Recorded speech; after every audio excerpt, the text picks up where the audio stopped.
is now seal season in the UK. This video will show you grey seals bleeding in the wild and seal in the rescue center. It also explores a historical medical case that reshaped modern drug safety. Let's get started after the intro.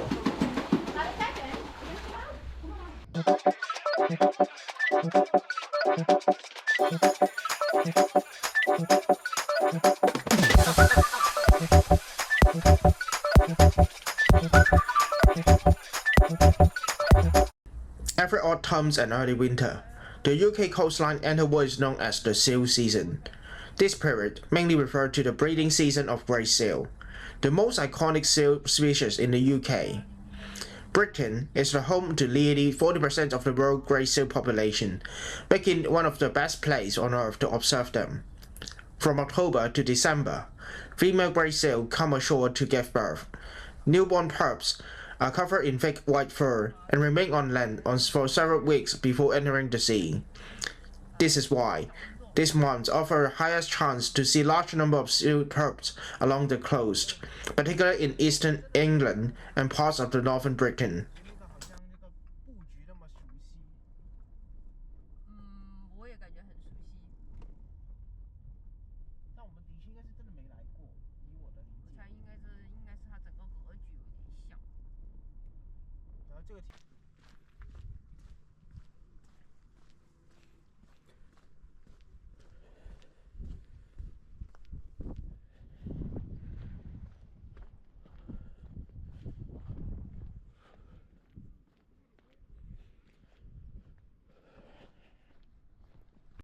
This is Donald Nook, on the east coast of England in Lincolnshire. It's one of the UK's most well-known grey seal breeding sites. Every autumn and early winter, hundreds of grey seals come ashore here to give birth and raise their pup. What makes Donald Nook special is that it's open to the public, but carefully managed as a wildlife reserve. Visitors follow designated paths, keeping a safe distance while observing completely natural behavior.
What you're seeing now is a grey seal mother nursing her pup. Grey seals have an extremely short nursing period, usually lasting only 2 to 3 weeks.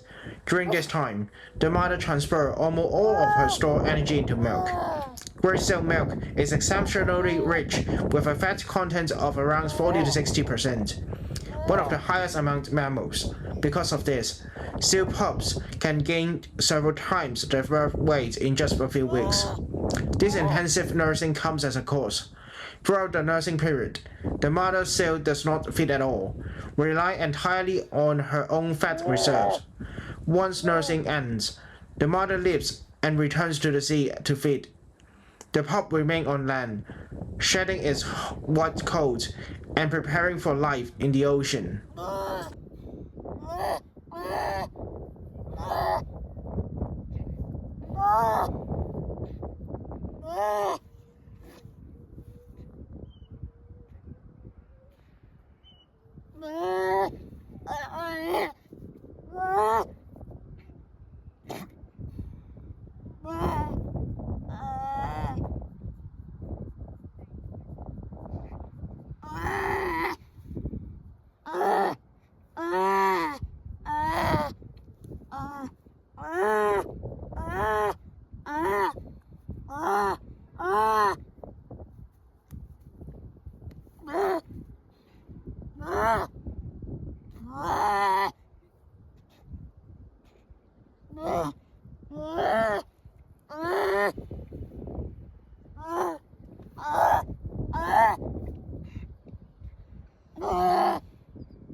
Just a short distance from Dunanook is Natureland Seal Sanctuary.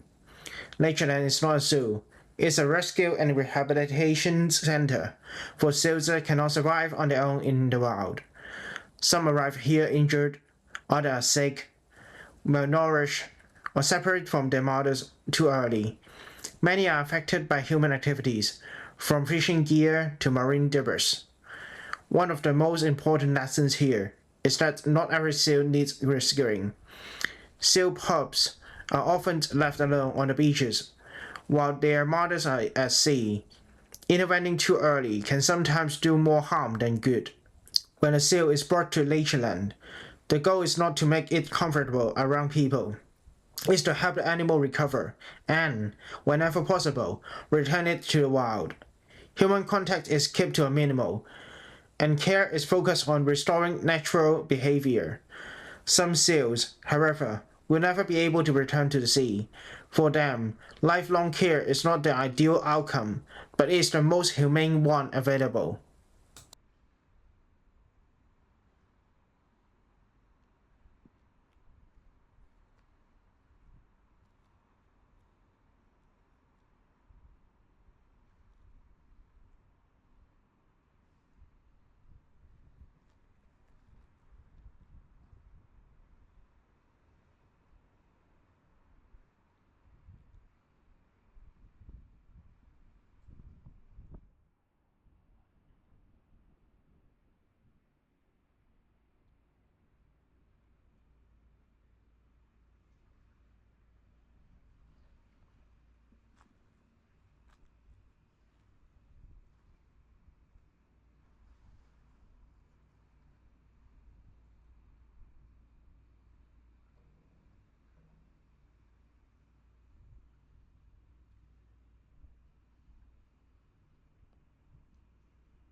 What you are seeing now is the feeding sections at Natureland Seal Sanctuary, where the staff are feeding the seals herring. This process is not a performance, it's part of seals' daily health monitoring.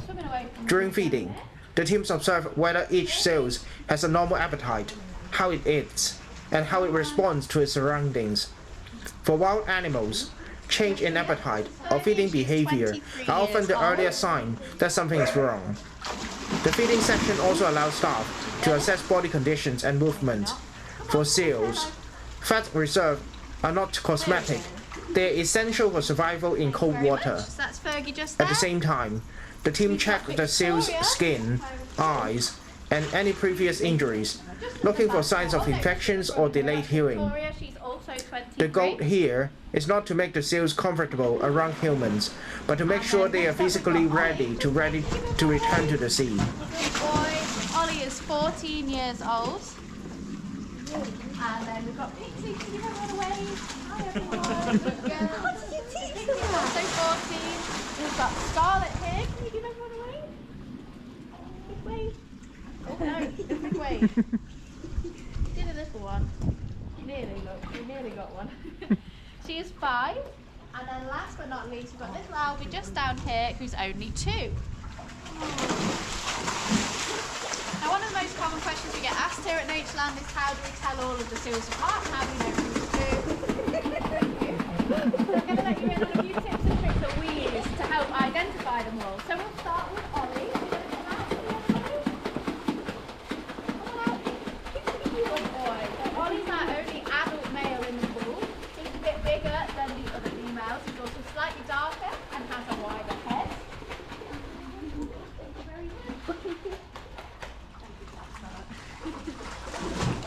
Now Pixie is our most enthusiastic seal in the pool. When she's not splashing or waving at us, she's one of our smaller females, and that's how we can tell it's her. So the bully, it's Pixie. Scarlett's quite easy to spot because, as you can see, her coat is a slightly different colour to everyone else. She's more of a brown or bronze colour. Thank you very much. And likewise, Albie is the same. Just down here, he's very, very light in colour, so he's the easiest to spot in the pool. But he's actually an albino seal, which is very, very rare. There's about 1 in 100,000 born out in the wild. So when he opens his eyes, they are bright red and they're very sensitive to light, so he does tend to keep them shut because it's more comfortable for him. But you can see a little bit. He's a bit hard on hearing as well. What their whiskers are so sensitive that they can feel vibrations in the water as other seals move around them, so he can make his way around the pool just fine.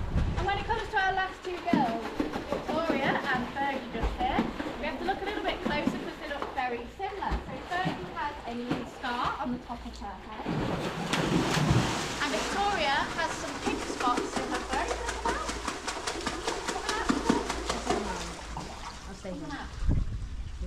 No? Okay. She's got some pink spots in her fur. She's got one under her eye and one on the back of her head. Now the average lifespan for a seal is around 35 years old for females and only 25 for males. We've had 2 females live with us here previously at Natureland. They got up to the grand old ages of 41 and 44. So they can live a little bit longer in captivity. So these guys are our resident seals. That means they do live with us here at Natureland. They were all originally rescued, but for different medical and behavioural reasons haven't been able to be released back out to the wild. So for example, Scarlett just here, she has a hole in the roof of her mouth, which unfortunately does go through to her nasal passage. Now it's a disease that is now commonly known as mouth rot. So she was the first one we rescued with these symptoms. We hadn't seen it before, but it does mean that if we were to release her back out into the wild, they dive down to about 500 metres when looking for their fish, and if she was to swallow any water, it could go straight through to her lungs, and then she just wouldn't survive. She's also now more susceptible to illnesses like pneumonia as well, so the decision was made to keep her here, so we can monitor her closely, we can make sure that she's healthy and she's happy. Now another way we can make sure that our seals are all happy in the pools is that we fill all of our pools with natural seawater. And that comes straight from the beach behind us over there. Scarlett. Now the water from the sea is filtered through 6 feet of sand, and then it comes through our systems and then through the pipes at the end of the pool, and that just makes sure that it's nice and clear and clean for our seals. But another way we can make sure that they're healthy and happy is by monitoring them closely through husbandry training. Guys, we are very loud today.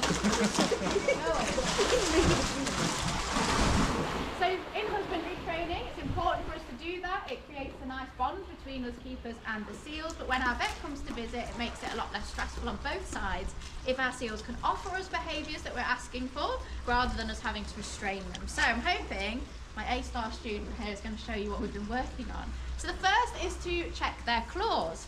So can we have a look at it, please? Can I look at this one? Lovely, thank you. You're going to give me yours as well? Thank you very much. Good job.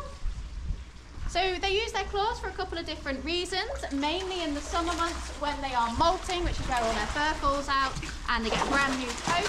They're incredibly itchy at this time. They use their claws to scratch out excess fur.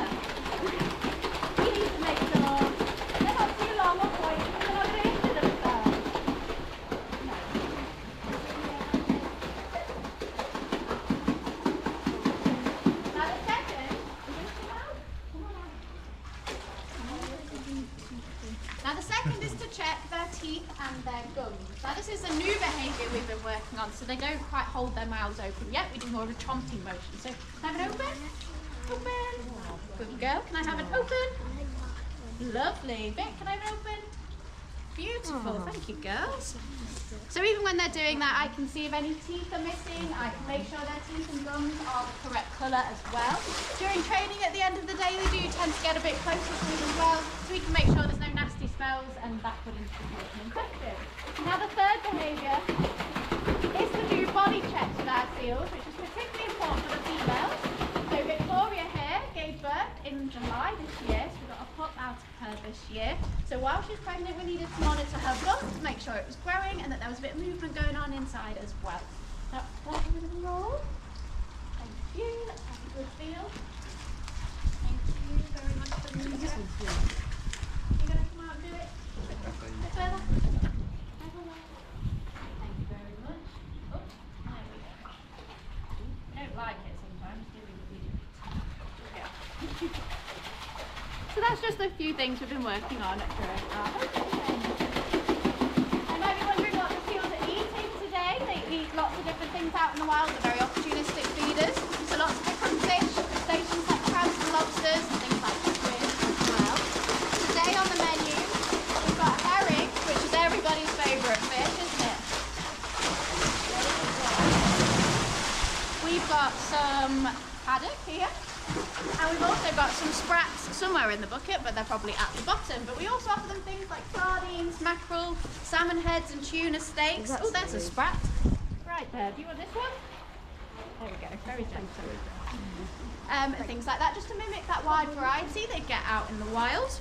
When they're hunting for their food, they can reach speeds of about 13 miles per hour. So we haven't got a lot of fish left, but I'm going to throw a few around to see if they'll demonstrate just how quickly they can swim.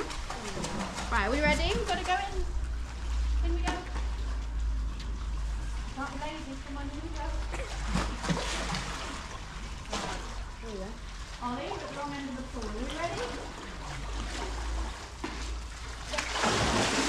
Oh, my God, I didn't move.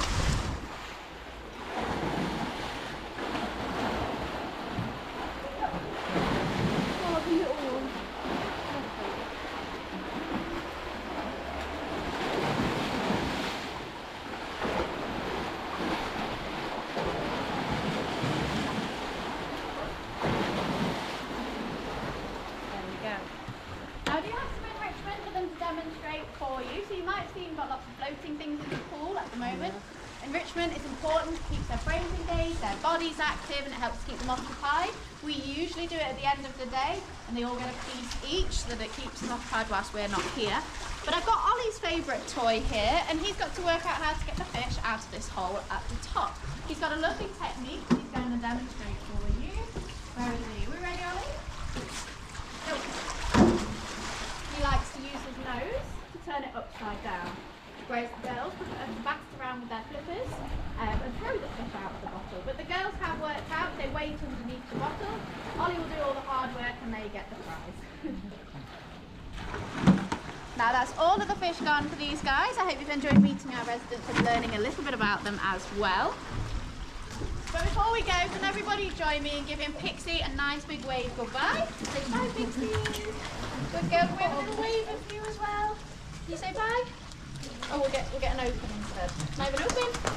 Beautiful, thank you. There we go, and one for Alfie as well. And I will be going to feed the baby seals next. I'm in the pool just down there if you would like to come and join me. I reckon that's if you keep all arms and legs out of that pool because there are wild animals in there and they might give an...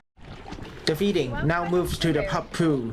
Here, the seals are younger, and not all of them are the same species. At Natureland Seal Sanctuary, both grey seal and harbour seal pups are cared for. Although they may look similar, their parent-pup relationships follow very different survival strategies. One of the pups here is the offspring of Victoria, a grey seal from the adult pool. In the wild, grey seal mother-pup bonds are extremely brief. A mother grey seal stays with her pups for only 2 to 3 weeks. During this time, she nurses intensively, transferring as much stored energy as possible to her pup. Breast seal milk is exceptionally rich in fat, allowing pups to gain weight rapidly. The cause of this strategy is that the mother hardly feels at all duration the entire nursing period. Once nursing ends, the bounce ends as well. The mother returns directly to the sea to feed, while the pups remain on land to molt and prepare for its first independent swim. Even if they were to meet again later, they would not recognize each other. Gray seals do not maintain long-term parent-offspring bonds after separation. Harbor seals, however, follow a different approach. Their nursing period is longer, typically lasting 4 to 6 weeks. During this time, harbor seal mother regularly alternates between feeding at sea and returning to care for the pups. As a result, harbor seals pups are able to enter the water and swim for a very early age, rather than remaining on land for weeks as gray seal pups do. Despite this difference, harbor seals also do not form lasting family units. Once pups are capable of basic independent feedings, mother and pup separate without long-term social reunion. From a human perspective, these relationships may appear distant or even harsh, but for seals, they represent highly evolved strategies shifted to their life in the marine environment. And I think some of them are very, very close to their release weights. It'll be a couple of weeks and we'll be there. But how it works here at Natureland is these guys get reported to us by members of the public, the Coast Guard and police. When we get the report, we go straight out to make an assessment on the pups. It's important because they are semi-aquatic mammals and they do haul out for lots of different reasons and they're perfectly fine out of water. So they do haul out just to have a bit of a rest. Sometimes they like to do a bit of sunbathing if it's a sunny day. In the early weeks of their lives, they are still with mum, and sometimes mum will leave them on the shore to have a bit of a rest while she'll go and fetch herself some food. So it's important to remember, if you ever come across a lone seal on the beach, please give it as much room and space as you possibly can. It's all a sanctuary. If you're concerned about it, it will come out and see if it's in the house. It could just be resting, so it's best to give them as much space as you possibly can. Now, there's lots of different reasons why they need rescuing as well. So if it's stormy like it was last night, they can get separated from mum in bad weather. Sometimes mum decides she's not feeling very maternal, she might choose to abandon her pup. They can get lots of different illnesses. The main ones we get are lungworm, pneumonia, seal pox and mouth drops. And then it can get lots of different injuries as well. So we get lots of bite wounds, which could be from other seals or unfortunately from some dogs walking on the beach. A big one that we're tackling is marine litter, so fishing line, fishing nets, even things like the ring frisbees that we play with on the beach.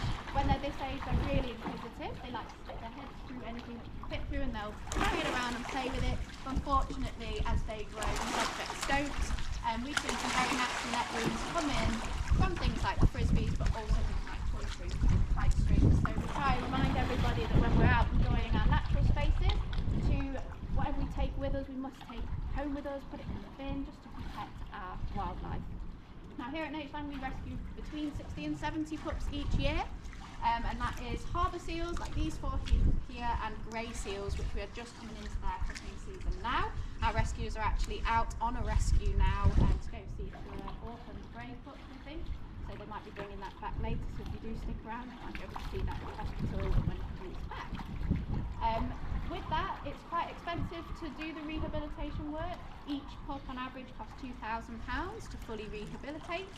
So I just want to say a huge thank you to you all for coming to see us today, because your admission fee and anything else you spend whilst you're here does come back into the work that we do, and it really does allow us to continue. We don't get any outside funding, no government grants, anything like that. We do rely on people.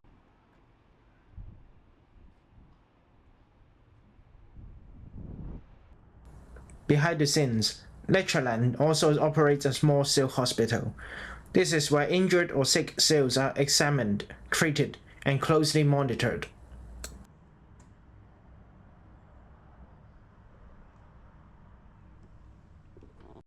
Natureland is also home to small numbers of other animals.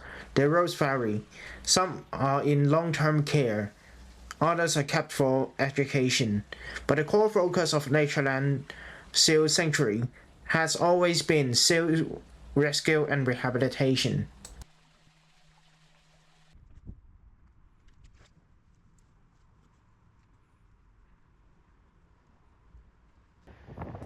This is Horsey Gap, on the Norfolk coast. Like Donanoke, Horsey Gap is a well-known winter breeding site for grey seals. But the experience here is very different. This is a natural beach, not a managed reserve. There is no fence and no designated viewing platform. Seals share the same open space as walkers and visitors, which means protection here depends heavily on public awareness and restraint.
Not every place recommended online as a seal spot offer the same viewing experience.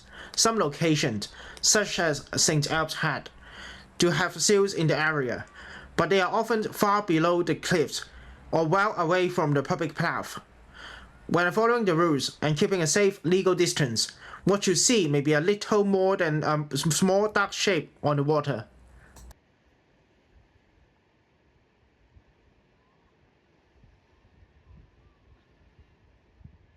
Throughout the journey, we kept using the word seal. In medicine, the same word once appeared in the name of a devastating diagnosis, phocomelia. What follows is the history behind the terms and how it changed modern drug safety forever. Phocomelia is a rare congenital limb malformation. It is characterized by severe underdevelopment or complete absence of long bones, such as the humerus or femur, causing the hands or feet to appear attached close to the trunk. The term phocomelia comes from Greek. Phok means seal, and melos means limbs. It is a descriptive anatomical term and not a metaphor about the individuals. In the late 1950s and early 1960s, thalidomide was introduced as a sedative and sleeping aids. It was later widely prescribed for morning sickness during pregnancy and was initially believed to be safe for pregnant women. Within a few years, however, physicians began noticing a dramatic increase in severe congenital abnormalities. We now know that the thalidomide is a potent teratogen. The higher risk occurs when exposure happens between week 4 and 8 of gestation, the critical period for limb development.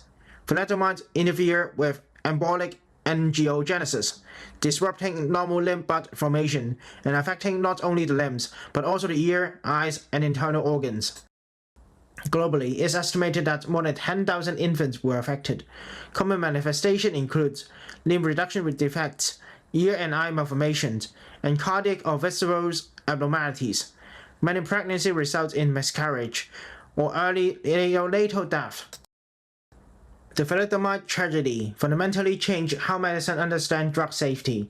It directly led to major reforms, including mandatory reproductive and teratogenicity testing, stricter pre-market drug approval, and systemic pregnancy risk evaluation.